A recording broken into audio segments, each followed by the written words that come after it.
Hey, it's me, Stuart, and I'm up here at the lake. If you can see.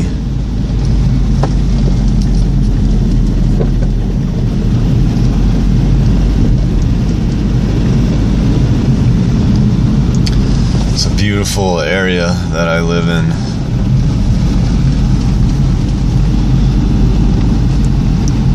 So I don't want to, I'm going to try not to make this video too long. I might pause it and then drive back home.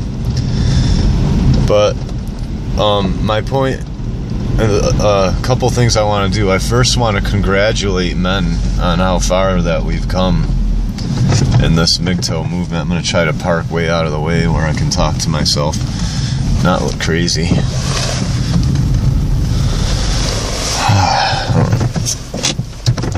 Really care where I park actually, but you know, whatever. So yeah, congratulations guys.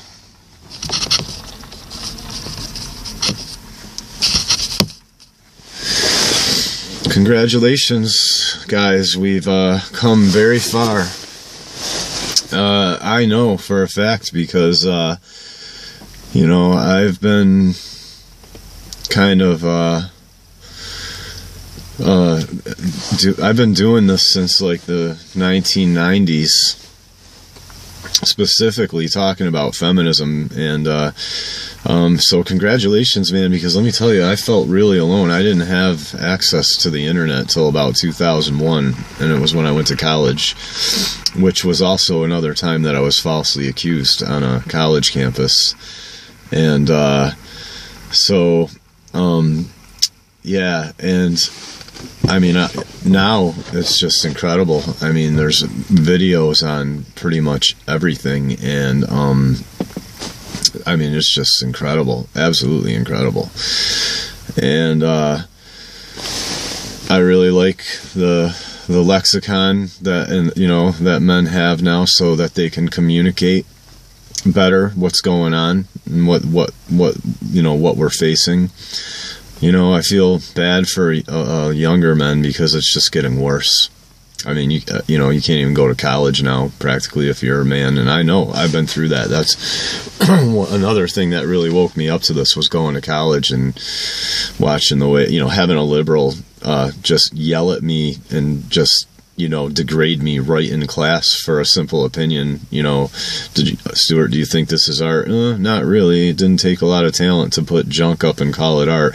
And then have a liberal just, what do you know? You don't know anything. You're nothing. You never made it, you know, and be berated in a college classroom by a female, and everyone too afraid to be like, hey, you know, what's her problem, you know? But just everyone just, you know, the professor just saying nothing. So I mean, just stuff like that. I know, you know, I know what men go through, and my point is basically this is just one facet of a war on our species, on humans in general. And it's very important to men, obviously, because you deep down realize how important relationships are and family is. I'd be in prison right now if I didn't have family. There was no MRAs, there was no social justice warriors. I've been through this 3 times. I had to fight it on my own. You know, I didn't have, there was no, you know, and I will say, cameras. I'll say it again. I said it in another video, and I'll say it again. Cameras, men. Cameras. Keep them cameras handy. And also another thing I wanted to say is, one of the problems that we face as men is the police won't do a real investigation when we're accused of something. So you got to hire a private investigator. You got to get because you can't confront, now you can't confront anybody who lies and say, hey, why are you lying in this situation? Because you're the, you know, it's called you know, threatening a witness or whatever, just stuff like that. So, you know, harassment. So you got to get a private investigator to go in, and you know, often you can get a real investigation done with a private investigator. So cameras, private investigators are my 2 main things now for men. And So, but yeah, you can't really separate yourself from this, and this is why I want to say that, because of the college campuses and the workforce. I know a guy whose mother, where he worked, was the manager, and it was mostly women, and this one guy that worked there, and every female there basically would complain that he was the problem at the place, and things would be better if he would just be fired. And so this kid got into a relationship with another girl, and he left that job, and he was never fired, not just because his mother was the manager, but because she kept on him a lot and pretty much made sure that he did a good job, but was always still kind of in question, because whenever you single person at a place, or every female there, was saying something then. But anyway, the end of that story being is the relationship didn't work out, so he had to go back to his old job. And what he found out through the manager, who luckily was his mother, or he wouldn't have known, was that after he left, the problems persisted, and because there was no other man to go after, all the women just started going after each other. So that's one situation I know of. Well, he basically realized at that point that if his mother wasn't the manager of that place, he would have probably been fired already. He wouldn't have had the option to go try to find another life somewhere and then come back. There's that, and let me see.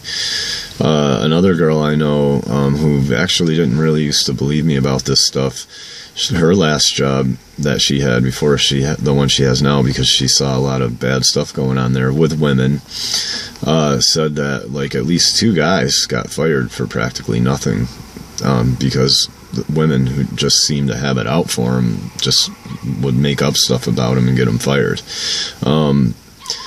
Another guy I know recently, we had a falling out. I told him his girlfriend was going to be psycho, stay away from her. I could see it in her, because I've been knowing this stuff for a while now. And I told him, that girl's crazy. She's trouble. I saw her smacking her dog around for no reason, stuff like that. But he was in love with her. He was Twitter-pated, so he moved in with her. Not too long after that, he was out on his butt CPS saying he was the only problem, even though she was a big part of it. And, she was at the bars within a week after he was gone, because we have, not a real small town, but we have a pretty good circle of friends. And, I'm just saying, and, we made friends again, and I actually kind of, helped him out, because he was going to be homeless, and in the middle of like winter, and I kind of helped him out, and he got a new job, and she also terminated a baby of his without his consent, and so anyway, he ended up getting a new job, and broke it off with her. Told he doesn't stick around too long. He doesn't have trouble getting women. Actually, he has no trouble getting women, but he's very picky. He got to a new job, went through hell to get it. Our friends had to help him with that. He had to go to another town 3 days in a row, get training, go through like 3 interviews, gets the job. Not even within a week, a girl who he kind of knew from his past said that a girl that worked where he worked, just at another division in town, said he decided to say that he hit her over with the head with a vase, knocked her out, and proceeded to rape her for 6 hours, which is like ridiculous. Like, there's no way you would get away with something like that these days. Just out of nowhere, after years, all of a sudden he gets a job there. She's going to decide to say something like that. I think that it would have worked 10 or 15 years ago, which is another reason why I want to congratulate men. I can't prove that, but I think that he would be in big trouble now. But lucky for him, more people come forward now, I think, and a girl came forward and said that the other girl was lying and full of it, because she, I think she was actually there the night that the girl was trying to talk about. say it happened, and actually he wasn't interested in her, and she got mad that night. And but my point being is, I think that nobody would have came forward 10-15 years ago, and it would have just been wholeheartedly believed, and he would probably not only be fired, but maybe even facing criminal charges right now. But a liberal woman actually who runs the place gave him a break. But he knows, like, he just had, I mean, just sabotage after sabotage by women. I think there was another one in the same guy's case not too long ago, but I'm just saying, like, he just now knows, because when we got in a fight, he was like, oh, you're a faggot, you're a gay, everyone knows you don't like women, and you just don't want to admit it, and da-da-da. Not anymore. But I'm not going to say any names. I'm not trying to rub it in this kid's face. It's just, this is how it works now, and good luck going your own way, because you're going to have to hide out in your apartment, basically, or try to only associate with men, and the enemy's not going to let you do that. The enemy's going to stick you in with the enemy and make you suffer. So, good luck, and, I hope this video helps somebody. And, you can beat City Hall. I am going to celebrate right now, because in Massachusetts, marijuana used to be illegal, and we didn't even have to get together with guns. We just got together and got off our butts and voted, so now I can do this. Congratulations, men. We've come a long way. And now the police have no money to even come after me.